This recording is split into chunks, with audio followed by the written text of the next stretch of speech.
and welcome everybody to your diploma in Photoshop. We are now on to our second lesson, which we're going to be looking at customizing Photoshop, and of course folks, it's with myself, Philip J. Cal. Okay, I will start off our wonderful lesson today with my usual can you hear me sound test, folks, something that I will be doing in every lesson so I know we are good to go. So just a quick type in either a yes, a no, or your name. I can see that Kaylee, Scott, Maritaz, Jordan, a few yeses coming in, a few names, Amanda, Shani. Absolutely perfect, folks. That means that you can hear me. It also means you can see my slide. So it means that we can kind of move on with today's lesson. Now, folks, every so often I will be calling people's names out, but as this is our first week, I just want to make sure people don't get hung up on it if I don't call their name out. I have a few students on, and I will be focusing on the content, and that's the main thing. So I'll be focusing on the content, but my wonderful support team of Samir and Saram will be helping us today to keep up with all of your questions that I can't get to while I'm trying to teach the Photoshop course, okay? But lots of yeses coming in there, folks, so everything is working perfectly fine, which is good to see. With that in mind, folks, small bit of housekeeping just so you know. Just a quick reminder to everybody that has attended our previous lesson and this lesson that your summary notes and your slides are available in the course toolkit from the members area. So it's a gift from myself to all of you for just attending the actual lesson. Okay, so make sure you download them for yourself. Also with that in mind, just to get you all excited, I suppose, rehash that excitement, that there is going to be a 12-month premium winner, which will be announced on lesson 5. Again, to get yourself into the draw, all you have to do is attend the lesson and try and interact with my support team, so that way we definitely pick up that you were on the lesson with us. So just, if you're shy, just type in at least once, folks, okay? And we'll get you into that competition for the 12-month premium membership, which will be announced at the end of the live lesson of number 5. Okay? Brilliant. Okay, now let's move on here again. And we'll just jump straight into it. Okay, so folks, what we are going to discuss today, obviously we're going to be looking at our Photoshop tools. We're going to do a bit of a tool demonstration. We're going to look at the Photoshop workspaces, dealing which workspace suits your overall goal, creating a workspace, and obviously opening a file, saving file formats, and everything else that you need to know for the basics of Photoshop before we jump into being creative in Photoshop. So the first week is the basics of Photoshop, and then we're going to just throw you all in the deep end, and we're going to learn how to adjust, how to use layers, masking, heal our images with cosmetic retouching. So we've got a lot to learn today, but it's going to be a lot more fun as we continue through our lessons as well. Okay, now perfect. I am going to just very quickly jump in here, folks, and we're going to start today's lesson off with our Photoshop tools. So to kind of get you all interacting with myself, folks, and again, it'll help me understand the different level of students that I have on the course. If you've ever used Photoshop before, let me know, but do let me know what you think your favorite tool is, so that way I know what to emphasize on for others as well. So just a quick type into the chat box for myself. What we're going to be dealing with today, folks, is the actual tools itself in a quick rush, because we'll be dealing with practically every tool within our lessons. So as we go forward, whatever tools we use today, we'll be using again and again and again. So if you don't get a specific tool seen today, of course we're going to use it in our later lessons, okay? Because they all have a specific purpose. We're also going to look at the different properties and the options that come with each tool, rather than just being a very plain tool. Also, I suppose before we move on, every different tool comes with a different shortcut, something that would really help you speed up your workflow with Photoshop, okay? And all of these shortcuts are literally at your fingertips, literally because they are on the keyboard. So it'll help you to kind of memorize the more important ones depending on what you are trying to get out of Photoshop, okay? I will be talking shortcuts throughout the entire course. I will be saying what they are again and again and again. So by the end of it, you'll probably be sick of hearing about it. But here is a quick glance at the toolbar. All of the tools and their names and their subcategory tools that are within them, and the shortcuts that you might need. So with that in mind, again, folks, keep in mind that this slide you are able to download and keep. It's yours. So if you're ever wondering what shortcuts you need to use, you have this slide, which is available in the toolkit, and in the starter pack, which is free to everybody, you will be able to download the Photoshop shortcuts, which I 100% recommend as well. Okay. Now, I suppose looking at this again, folks, what kind of tools are you most excited to learn about? I can already see that Ed has no favorites, but does believe in selection tools are something they'd like to master. So selection tools, folks, are lesson 5 and 6. Okay, so something nice to look at. Few people are saying they're amateurs, very limited with Photoshop. Some people are their specific ones. John is looking for the clone stamp. Shiraz is looking to master the eraser tool. And Shiraz, I will be explaining that in today's lesson, that we will not be using the eraser tool because it is a tool that I don't believe should be in Photoshop because it's a destructive tool. It damages your images. And I will teach you a way to do everything that the eraser will do with masking. So that way we never have to damage our images, okay? So the eraser, folks, if you're a fan of the eraser tool, forget about it. In a professional manner, the eraser tool would never be used. Unless it has to be. Clone stamp coming in there from John as well. I can see pen tool. We have the brushes. Spot healing. But don't worry about that. Spot healing will be covered a lot in lesson 7. Lasso tool, again, that's a selection tool. And yeah, a lot of people seem to be interested in the brushes. So maybe we'll try get the brush tool out today, folks, as well. So this is how today is going to work. I'm going to show you some tools on the actual slides here. Then we're going to open up Photoshop and we're going to get a free-for-all, everybody typing in. Serena's looking for cropping. Don't worry about that. We'll try cover that today as well. But yeah, so folks, this is where it's going to go. We're going to do a free-for-all. So kind of a few minutes on each section here of the toolbar. And I will demonstrate whatever I can within the time that we have today. And obviously I want to keep some time for workspaces as well. So nice and interactive lesson today, okay? So obviously, folks, we have our move tool. The shortcut is Phi on your keyboard, okay? Sticking with a normal QWERTY keyboard, folks. So if your first lot of keys up top are Q, W, E, or T, Y, QWERTY, which is a standard European keyboard, but this is what I'm sticking with. But it is the standard in most countries unless you have like a Spanish or French. Then you'll have to understand that some of the tools might change, but majority of them will be the same. So move tool is Phi, and folks, it does exactly what you might think. It's used for moving specific images in your actual layers, which we'll look at in lesson 4. It's used for moving your selections that we will make with our selection tools. For transforming your images, for making them bigger or smaller or skinnier or anything like that. It is a move tool and it's used to move objects. Then we will move on to our marquee tool. So the marquee tool, folks, is a selection tool.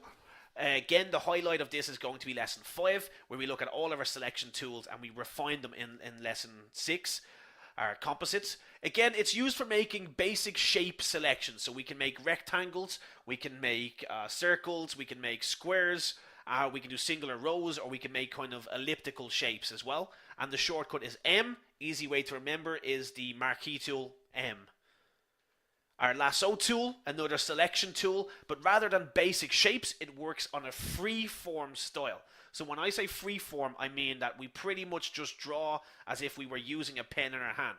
With the mouse, you use your cursor, you just select one area, and you can just draw any shape you want, and then until you let go of the mouse. So it's a free form selection tool for selecting very quick selections. And there is a subcategory of a polygonal and a magnetic lasso tool, which we will look at again, folks, as we go through our selections. Magic Wand and Quick Selection Tool. So the Magic Wand tool has been in Photoshop for a long time. It is a selection tool that is used for selecting specific colors in our images. So if I want to find a specific blue shade in my image and I use the Magic Wand tool, it will allow us to pick up on everything in that image that is the same shade of blue, if that makes sense for everyone. The quick selection tool, folks, is only in the kind of newer versions, so not everybody will have it if you're using the older versions of Photoshop. I do believe you need at least CS5, I think, possibly going forward for quick selection tool. And hopefully you do have that kind of version, because the quick selection tool is an amazing tool. Again, the shortcut for both of these tools is W, which means that if we press W once, we will select Magic Wand or the previous tool that you used. If you press it again, it will only go back to Magic Wand. So you need to use the Shift key on your keyboard and press W to cycle through them quickly. Again, keep in mind shortcuts are going to make your life quite nice. Okay? And then finally on, folks, we're going to move on to our crop tool. Use to crop our images. We can do this in our phones. We can do this with pretty much every software.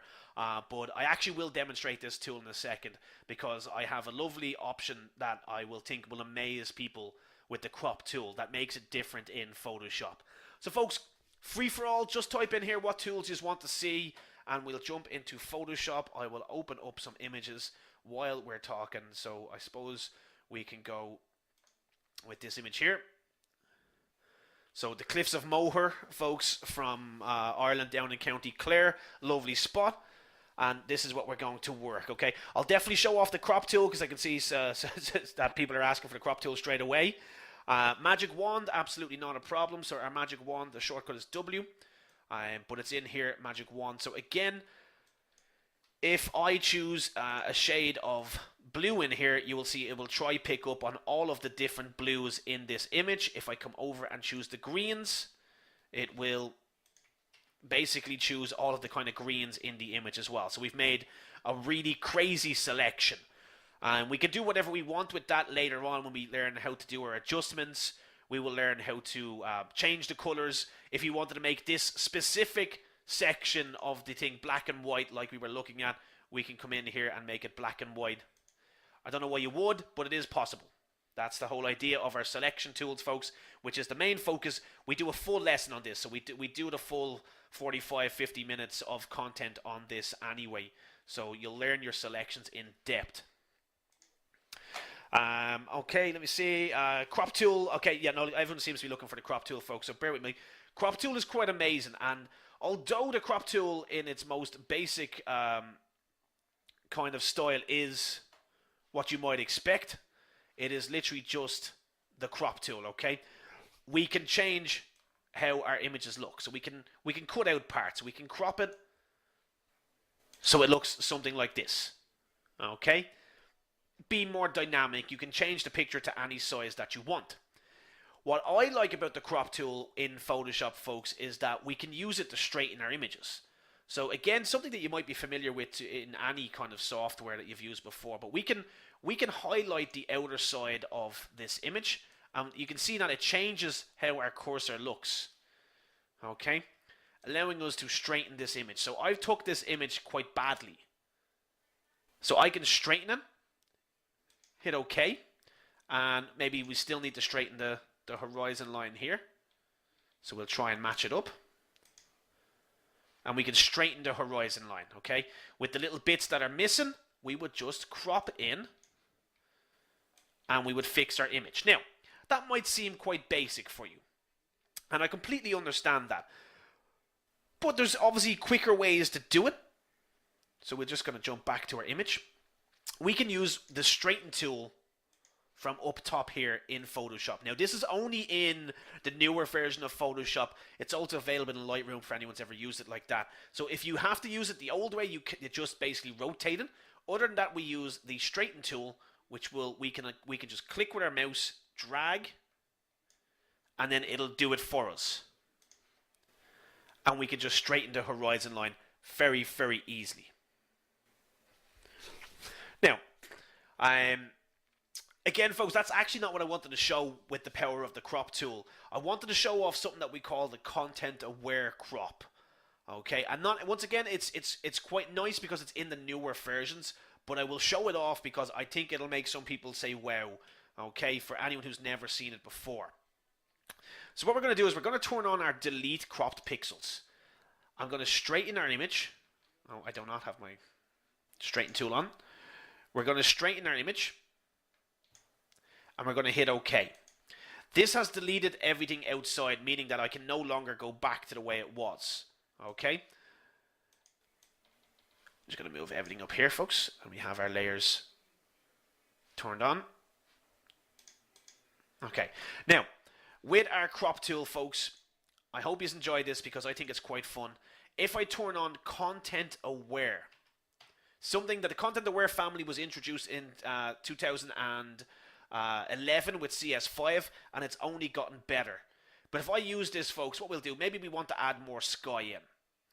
With Content Aware turned on, if I crop outwards instead of inwards and I hit OK, Photoshop will do all of the thinking for us and actually add in extra sky. Has everybody seen how that's done? So maybe I'll go the opposite way. Maybe we'll go and we'll add a bit of more sky and a bit more cloud in. So this is empty at the moment, as we can see, but the Content Aware tool will actually fill in this area for us. And we now have more sea, we have more clouds, and we have more sky. And Denise is in there with a wow, which is what I expected, folks. So again, I suppose what we'll do is I'll demonstrate it on this image here. So we have an image of a girl, very plain background. If I wanted to give this girl a bit more space, with the crop tool, what I would do is I'd hold Alt, okay, because that will make me go from the kind of sides. Actually, instead, I'll go out this way, okay? So we'll go out this way and we'll crop and we'll hit OK. And what's green here won't be green. Instead, it'll be the background once it crops it in. So you see how we've added that background in? So we will crop with Content Aware turned on. Crop out. Hit OK. And this will add background in for us. Now, it's gone and made the girl again, which is, again, sometimes it can be unpredictable.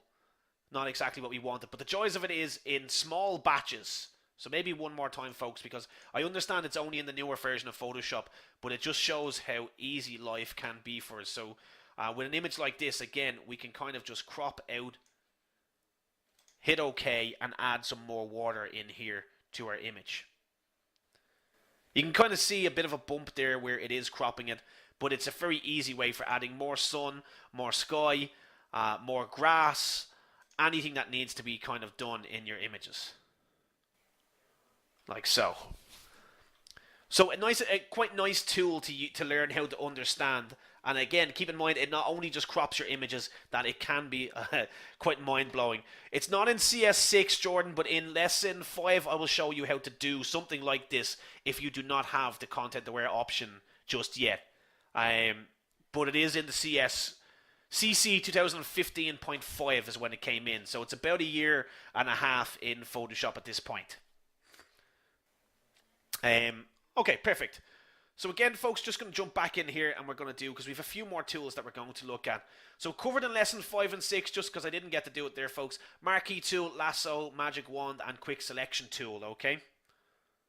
Now, so that's basically our selection tools. So folks, here we have our eyedropper, samples colors, so we can change colors very quickly. We have our healing tools, which is basically the full focus of Lesson 7. We've already seen our spot healing tool and how powerful it is in Lesson 1. But there is other tools all hidden under the healing tools here, folks. Your healing tool, patch tool, Content Aware Move, which is in CS5 and up, and the red eye tool, which is in all versions of Photoshop. We have our brush tool, which is basically used for digital coloring, but it does a lot more, folks, once you learn how to use Photoshop. We can use it for masking, which means that we don't need to use our eraser tool. It is used for a lot more, basically, folks, for quick selections. It's used for a lot. We have our clone stamp tool, which does what you might think. It clones a specific area and it stamps it wherever you want. So just think of those two words. So basically it replicates an area and places it somewhere else. And we have our history brush, which we can use for basically undoing or stepping back. So a tool that I don't use too often, because I basically will just undo with Control-Z or Command-Z if you're on a Mac. How does the eyedropper and magic wand differ? Well, again, folks, we're going to go free for all here, so feel free to type in. And Janet, I'll cover that for you straight away, I suppose. So what we're going to do is we're going to, I'll actually go to new instead of open. And this will give me a box that looks like this. And it'll allow me to fill in specific parameters so I can make a specific page. So I'm going to go for an A4 page.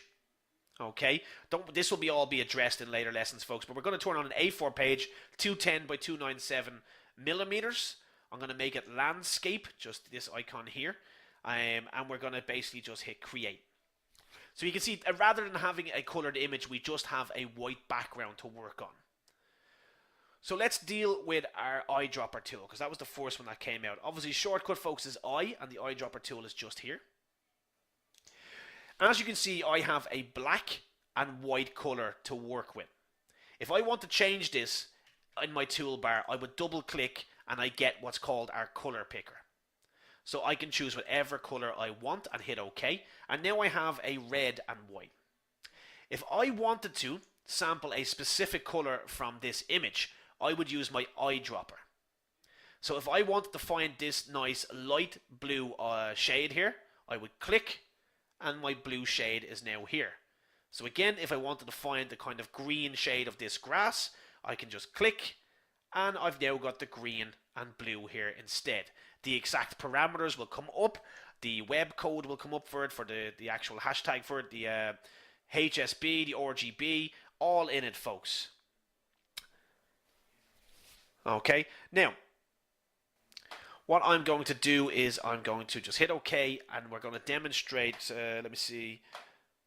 Control Z is undo, folks. Again, edit and just step back or undo. You can see that it's just a way of, if you make a mistake, of undoing. Okay, so I'm going to demonstrate the brush tool, because I can see that's coming in a lot there from everybody. So folks, brush tool, quite a fun one. The shortcut is B. I will just find a normal brush tool in here. So we have just a standard brush, and it's quite big. Now this will actually paint in that green color that we were kind of selected, or I can change it to the blue, because these are the ones that I picked it with the eyedropper. What we see here, folks, is what we call a hard brush. So you can see that basically it looks like I'm stamping loads of little circles on top. That's basically what I'm doing. But if you hold your mouse down, it does it very fast for you. But this is what we call a hard brush. And the brush tool can be changed a lot. There's a lot we can do with it. So very quickly, I can come in here and I can change the size of the brush to have it smaller. I can change the hardness, so it is, say, we put it at about 50%, and we can see the difference in there. If I basically come back in and I change the hardness right down, we can see the difference in here as well. If I basically go and up the brush so we can see the size of it, folks, can you see how this is all bristly in terms of the other brushes here? This is our soft brush. Now there is a lot more we can do with brushes, and there's a lot of things that we can kind of turn on with our brushes at all times, folks. I do a full lesson on the advanced, but I want you to play around with it yourself, so you understand what's going on. But that's our soft brush, okay? And then we have our hard brush in here as well. So the difference between them. And there's an in-between, of course, if you play around with the sliders. It will work with your bamboo stylus, Scott. It will indeed, and any sort of Wacom tablet as well. All of these icons up here are specifically for your pen tabs. I'm using a mouse though, because not everyone's going to have one of them. So with the brush tool, again, folks, if you want to change the style of it, you just change the angle and the shape of the tool. You can change the color in here, so we go for a kind of red so it stands out, and you can see how that is different. So that's a hard brush in here as red at a different angle. We make it soft, and we've got our soft red brush. And again, folks, what we'll do is we'll put a black, reset it back to black and white, which is just by hitting this little icon here. And I'm just going to very quickly demonstrate something that I do in the advanced, which is our custom brushes, where we can download very easy to use brushes that will allow us to do very quick stamps like this. I have loads of them installed in my Photoshop here. So again, you can kind of see what I'm working with here. So the brush tool is not just a very simple tool. There's a lot to it, folks. It's a very complex tool that we have a lot to use it with. Okay. So Tanmay, yeah, you can. That's how you will make scatter brushes. I do a full lesson on it in the advanced. I wouldn't have enough time to show you now, but do email myself over if you want some extra kind of help with it. Okay, perfect. Also, before I move on, folks, there's a few people asking me to show the clone stamp tools. That's absolutely not a problem at all. Just before we move on, so this will be covered in lesson 7, folks. Clone stamp tool. But basically, what you want to do is hold Alt or Option till your cursor changes to look like this. Select a specific area. So we're going to select this bush here. Okay, and if I move, you can see that I have the selected area here. So there's my bush. There's the area I selected. So I can come in here and I can just start stamping. Oh, opacity is right down. But I can come in and start stamping extra bushes into my image here. Looks a bit tacky, but you get the idea that with enough time, we can kind of fix how we want it to look. So that's the clone stamp tool. It selects an area and then we stamp whatever kind of into the image that we want. And it works like a brush, so there is a hardness and a softness that can be brought into it. So keep that in mind. Okay. Now, back to our slides, folks, here. Oh yeah, folks, in lesson 7, we're going to be dealing with the healing tools, the clone stamp tool, magic wand, quick selection will be back again in lesson 7. So we're going to get to look at these tools a lot. Okay. Now, we have our eraser tool, folks, something that I do not use professionally because it deletes what we call pixels. So basically it deletes your image. When we learn masking in lesson 4, you will understand a better way that we will never have to use our eraser tool again. So to basically sum that up, what I would say is that eraser tool is a bad tool. That's what I'm gonna sum it up to. Gradient tool and paint bucket. Anyone who's ever used Microsoft Paint before, basically the paint bucket is for filling specific areas very quickly. The gradient tool will place a gradient, so from black to white or red to green. It'll make a gradient for you. We have our blur, sharpen and smudge tool, which does not have a shortcut, as we can see here, folks, and they do exactly what you might think. They do what they say. The blur tool will blur specific parts of your image. It works like a brush, so you can have a soft or hard edge, and it will blur specific parts. Sharpen will sharpen specific images, so if you took a blurry picture, it's a way of sharpening the edges of your image, and smudge tool will basically smudge the image in between. We have our dodge, burn and sponge tool, which will work very similar. Dodge will help us to lighten specific colors of an area. Burn will allow us to darken specific areas, and sponge will saturate or desaturate depending on how you do it, so it'll take or put more color into your images. Okay. Then we have, folks, our pen brush, which is used for drawing shapes or selections. It's quite a complex tool, something that's used in Illustrator a lot, but not as much in Photoshop. It's one of those tools you either love or you hate. Some people prefer to actually just use the selection tools, and some people prefer to use the pen tool instead. So, folks, obviously going with today's lesson, you know yourself, quick type in what you would like to see so I can demonstrate it for you. I'm going to jump to my Photoshop. I'll open up a different image. I'll start closing down these ones, and we'll get some new images to work with. So I do have this lovely lass here, so we may as well open her up. Blur and sharpen, okay, absolutely not a problem. Pen tool, blur, dodge and burn coming in there. Samantha's asking for a blur tool, so I'll show the blur tool here, I suppose. Blur tool is just here, okay, and folks, it literally, as we press on our images, it'll blur it. So I'm going to zoom in very quickly. As I paint on top of it, it blurs the image. So bit by bit, you can see that this is obviously clearly a lot more blurry than the image beside it. So I'm literally painting blur on top of our image here. And it's a good way of giving depth of field to your images. But I'm blurring this here with my mouse as if it's a brush, okay? And I'm just blurring it on top. And so you can see the difference there, folks, hopefully. Anushu, Irene, Mamua, and Stephen all coming in with the kind of dodge and burn tools. So that's fine. We can use... This lady's actually quite good for the dodge and burn tools, folks. So dodge and burn are quite fun. So what we can do, say we have our burn tool here, folks, and you're out tanning yourself all day, but you're not happy with how the tan looks. We can take... I'm going to put this at about 50%. We can take this tool... Works much like a brush again, folks. Change the hardness or the size or the angle if needed. But I can literally paint on top of this girl. Remove that shine that's on her face. So just in case everybody didn't see that. See this light shine here? Let's darken it. And I'm literally just using my mouse to paint it. But I can literally paint a tan on top of this girl. So let's make her hands darker. And we give her another coat. Make her look a little bit like an Oompa Loompa. We'll make her look that extra orangey kind of tone here. And we go over the face again. And we've just darkened her entire skin tone.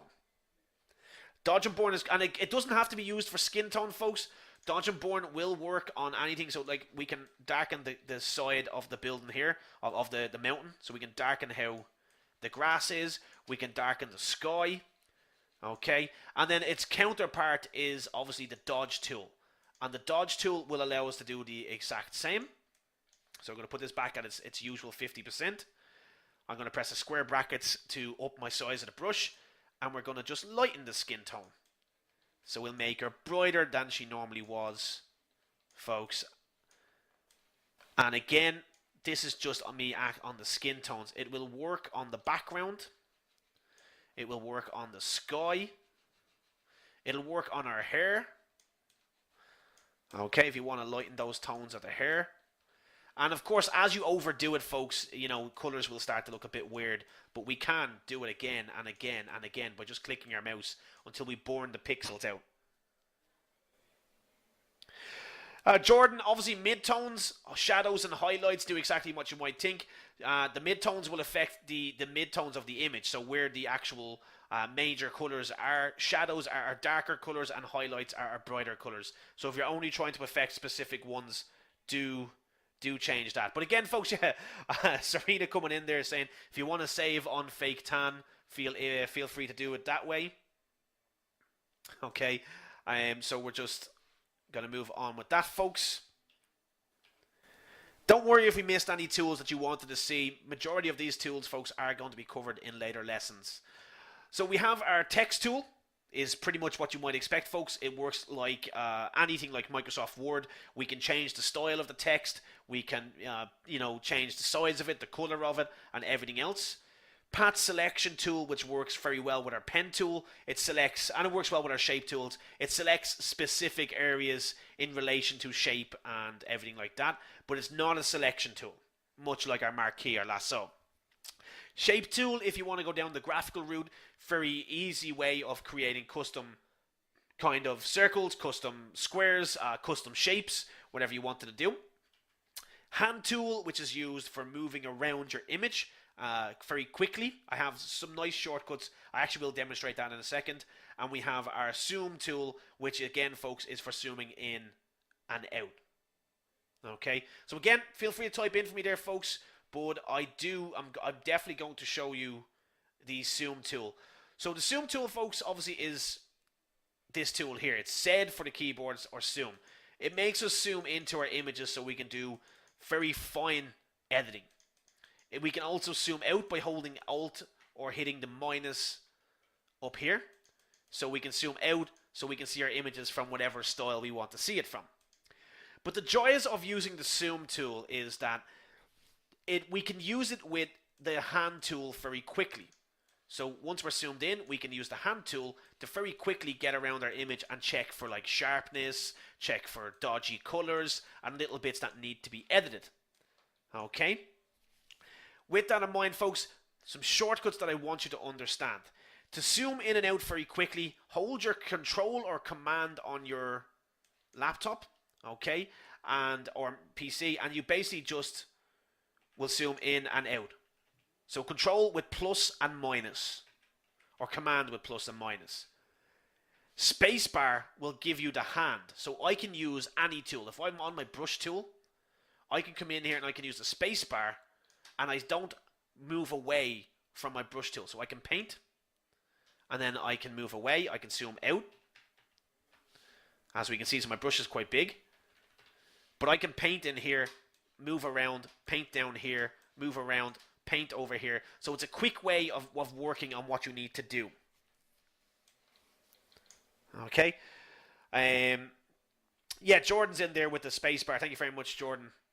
So you obviously have realized that. In terms of shapes tools, folks, they're all here. You can make a rectangle, ellipse, polygon, line tool, customize shape. Actually, with the customize shape tool, folks, you will see that it's different. So if I want to make a rectangle, I will literally draw a rectangle. Okay? It works very similar to what you might expect. It works like a rectangle. So just make sure this is on shape. So there's my white rectangle. If I come in here and I make a circle, I can hold shift and make a perfect circle. There's my white circle. If I come in here and go to my custom shape tool, I have a full list of shapes that are pre-made. And you can actually make your own in Photoshop if you're going to use them a lot. If you do not see this full collection that's default with majority of the Photoshop versions, come to this cogwheel and press on all. This will give you all of these shapes, so you can make whatever you want. Okay? Now, I'm going to close that down, folks, and we're going to jump back to our slides.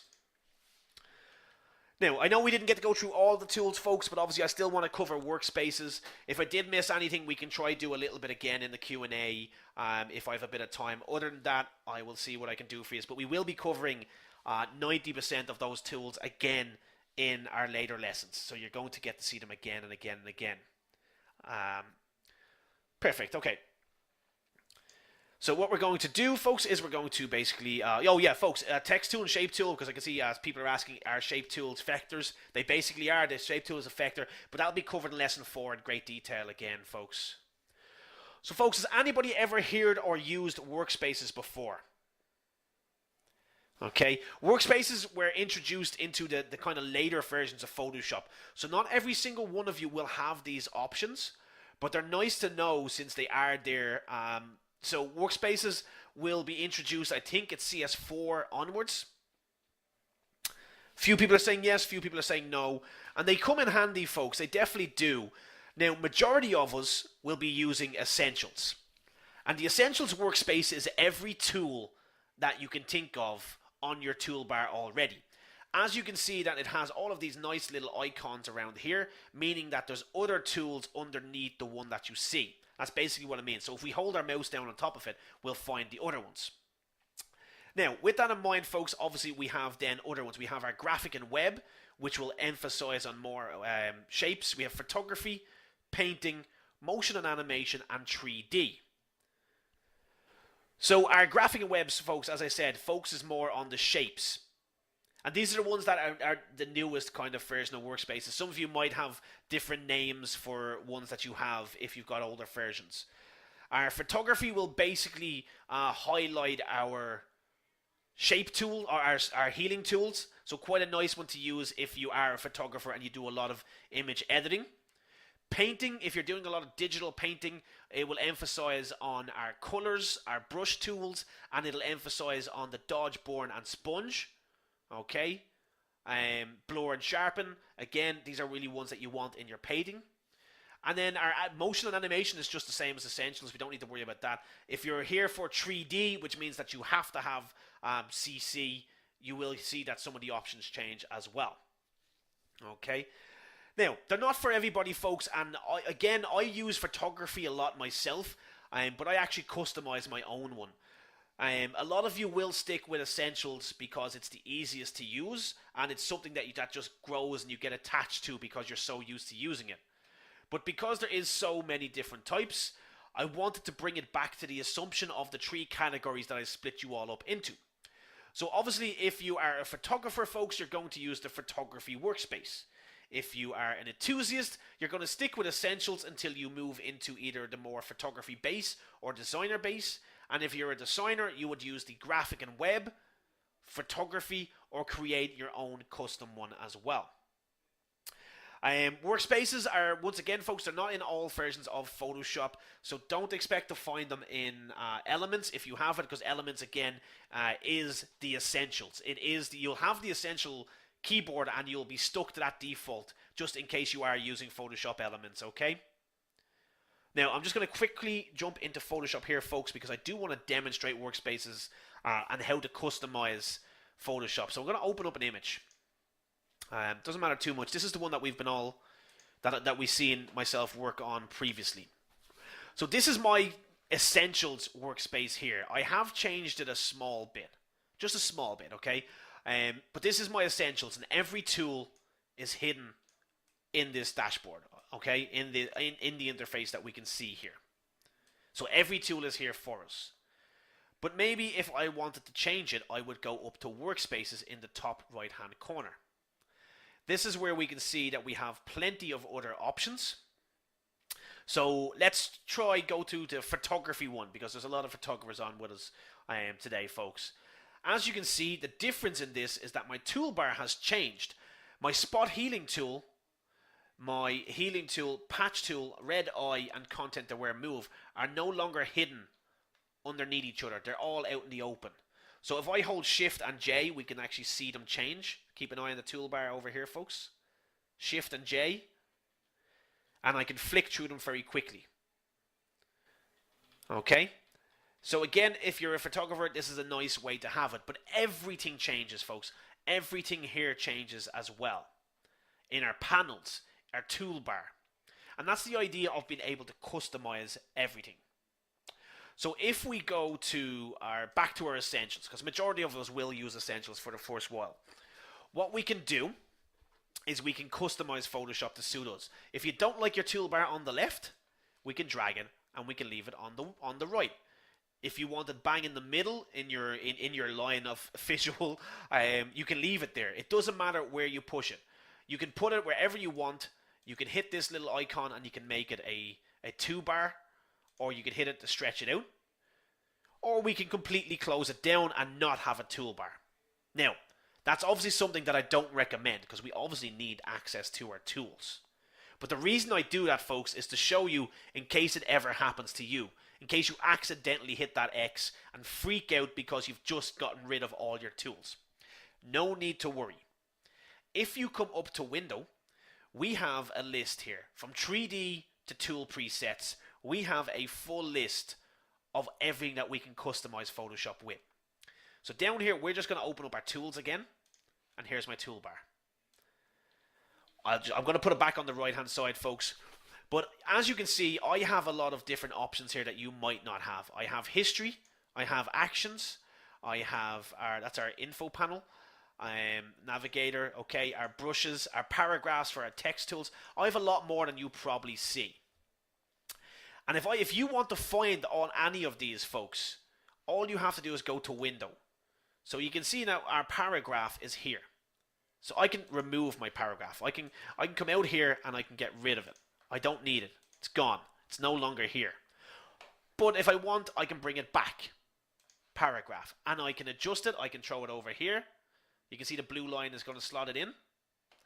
I can bring other stuff over there. So let's say we bring our brush tools over. And I can put this in here. And again, I have my brush tools. So we can customize it to suit the way you want everything to look. I'm going to bring my paragraph back over, folks. I get a bit OCD about how I like it to look. But the joys of it is, if you want to stretch it out longer, we can. If you want to change this, we can. You can give yourself as much space as you need for everything. If you're unhappy with how it looks, we just come back up to our workspaces and we reset Essentials. Okay? Again, up to yourself, folks, whatever way you want everything to look. I'm going to get rid of libraries. I've reset it. I don't use my libraries too much, so I'm going to get rid of that. And you can see that I've lost all of the things that I usually have. So we go to Windows, and we will just basically open up our paragraph. It's still there. We'll open the window, and we'll go to our brush tools. And now I've added them in. And if I need anything else, I will do the same from here. Now, if you have a newer version of Photoshop, you can do a little bit more. Now, it's not recommended, folks, that you change shortcuts, but it is possible. So if we go to Edit and Toolbar, we get this icon here. We have Toolbar and Extra Tools. And as we can see, all of my tools are here because we're using Essentials. But I can change the actual shortcuts to suit myself. I only recommend you do this if you know what you're doing. But it's very easy to change individual tools you know you're going to use a lot to any key on the keyboard that you want to use. Now, going to cancel that, and folks, I'm going to show you our photography here, okay? And we're going to do the exact same. We're going to go to Edit, and we're going to go to Toolbar.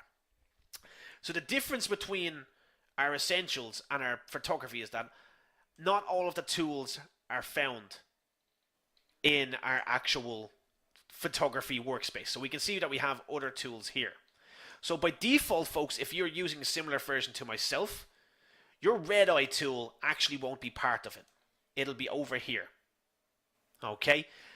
And I find that the red eye tool, especially when it comes to touching your photographs up, is a very easy tool to use and quite a valuable one. So why not have it in here if you're using the photography? Go into Edit, go to Tools, or Toolbar, and just drag it in and put it with the other tools. Change the shortcut if you want, but I would just leave it here. So we can add in any of these tools that we think we're going to use a lot, and we can make our own custom toolbar.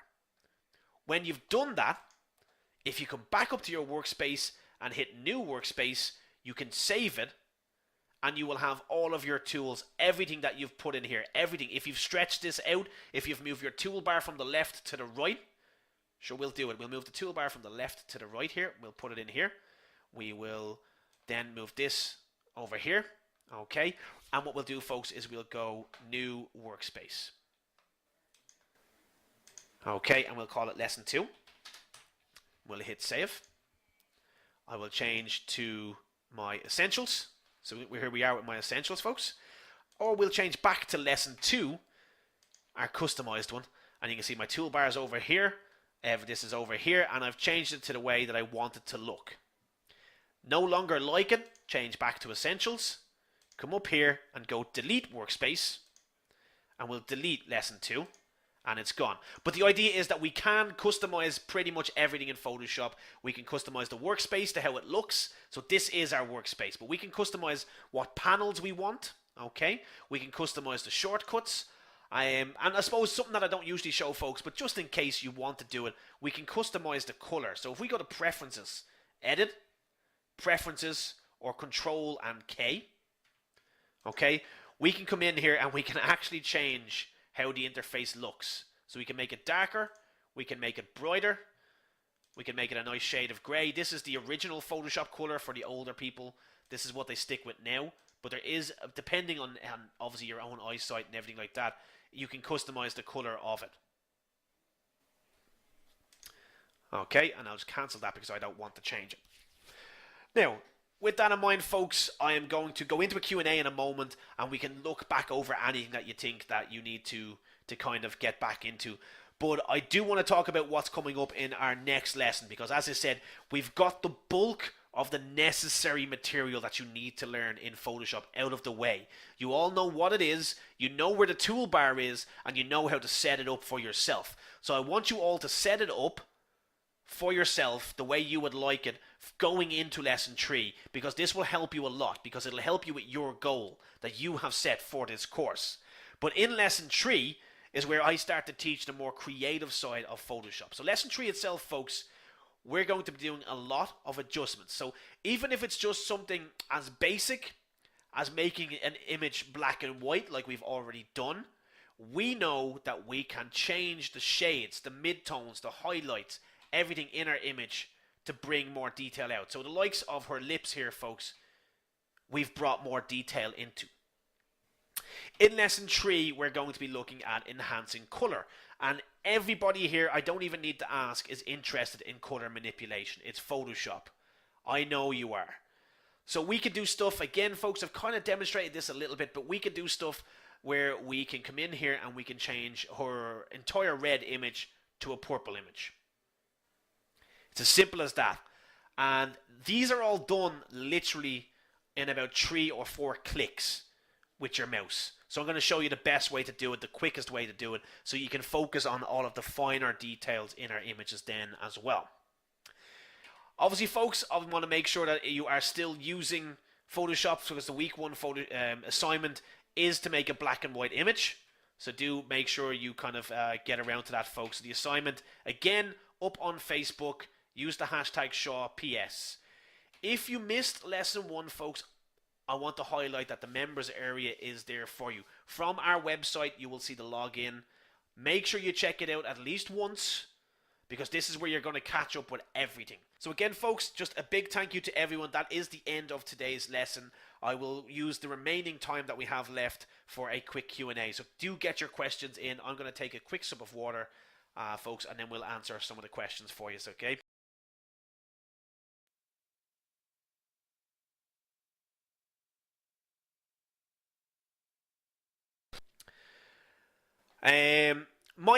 Okay, I'll explain the assignment just very quickly again, folks. Obviously, I want you to use the black and white adjustment, not just desaturate the image, but I am not giving you the image I used, because that would be too easy.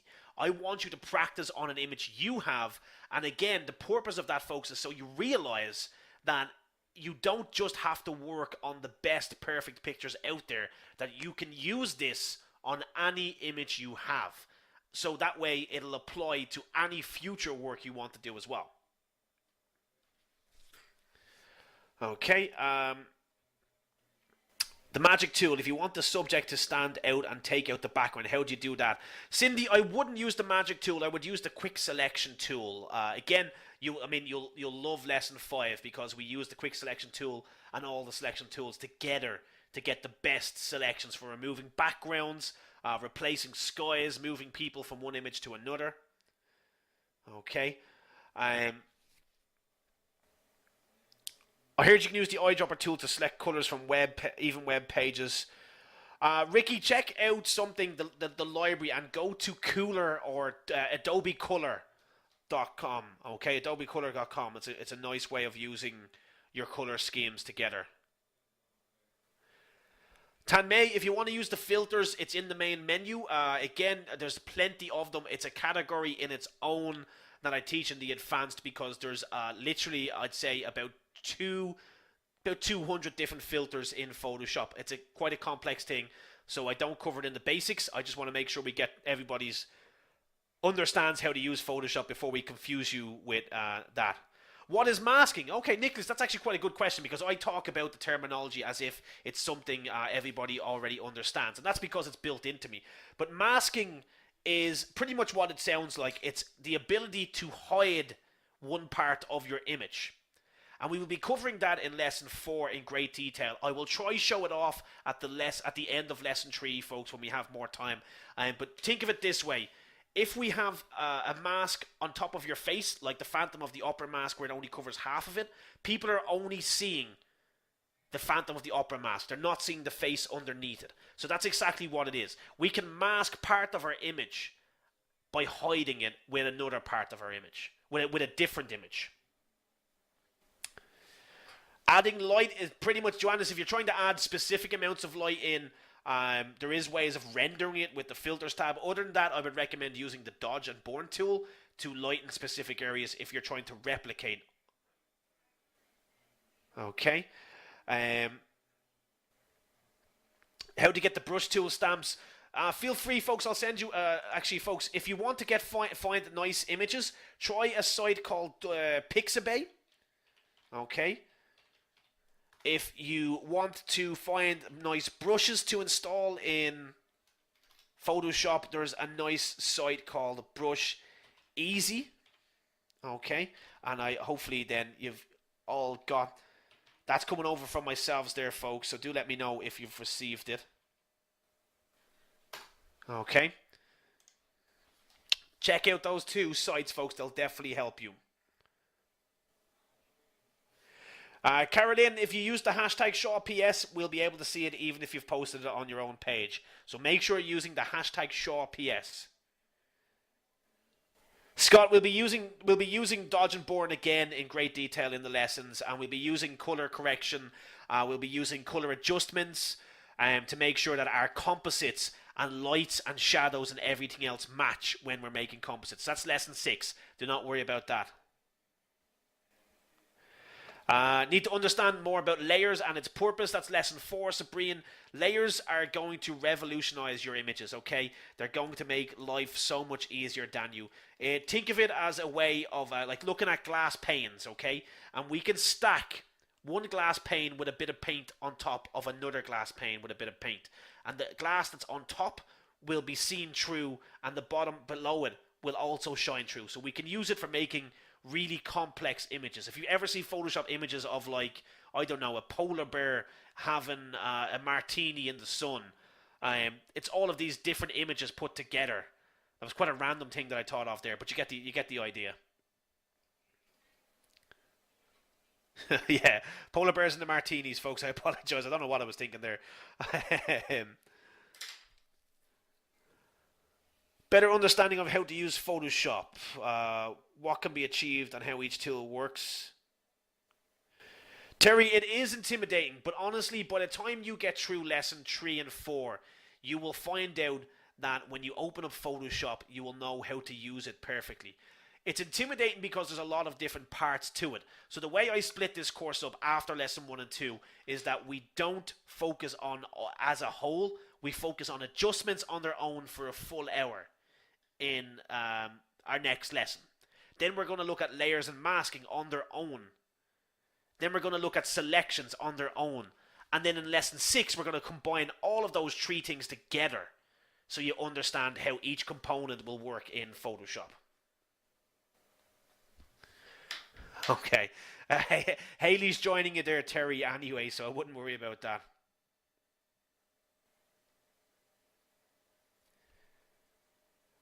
Brush easiest for downloading custom brushes to install the Photoshop, Anisu. Practice makes perfect. Exactly, Scott. Something you'll probably hear me say multiple times in this. Practice makes perfect, and tools, not tutorials. Because I would rather teach you the tools than teach you how to do something cool. I'd rather teach it so you can figure out that you can do that cool thing 4 times over, rather than just doing it the once on the one image.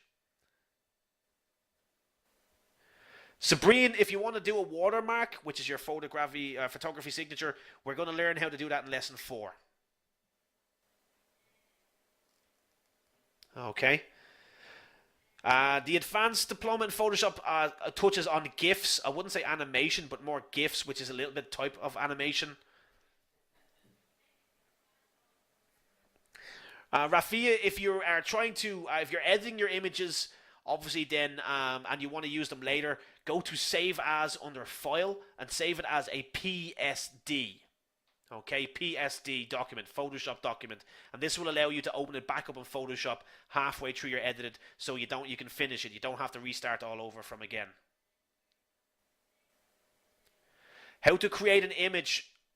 Sorry, there's plenty of different ways of creating images from scratch. If you can use your shape tools, you can use other images and merge them together, which is what we're going to do in lesson 6. Plenty of different ways. Adding a signature, folks, is as simple as basically taking a picture of your own signature, removing the background of the image of the piece of paper, and just having the black and white, and then using it as a layer with what we call opacity. Again, you're all trying to jump ahead of yourselves, but we will be touching on all of this, okay? All right, thanks very much, folks. I know I missed some questions, so as always, feel free to email myself over.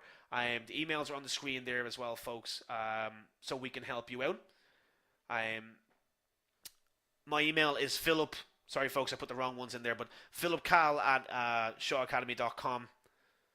So I'll send that to everybody now. But thanks very much, folks, for taking today's lesson.